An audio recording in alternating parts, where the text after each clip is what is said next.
High, আজকে হচ্ছে ধোকার ডালনা।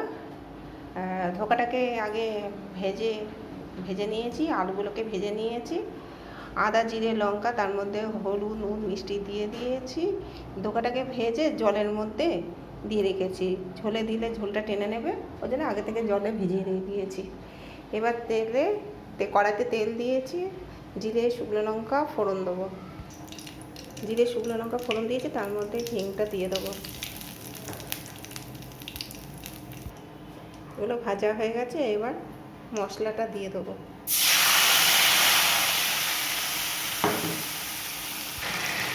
আলুগুলো দিয়ে মশলাটা কষানো হচ্ছে। মশলাটা কষানো হয়ে গেছে, এবার ধোকাটা দিয়ে দেবো।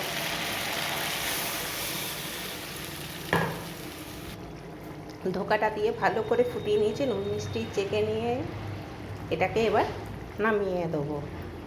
বাইরের ওয়েদারটা দেখো কি সুন্দর, খুব সুন্দর ওয়েদার। ধোকার ডালনা রেডি, এবার খাওয়ার অপেক্ষা। বাই, আবার পরে দেখা হচ্ছে।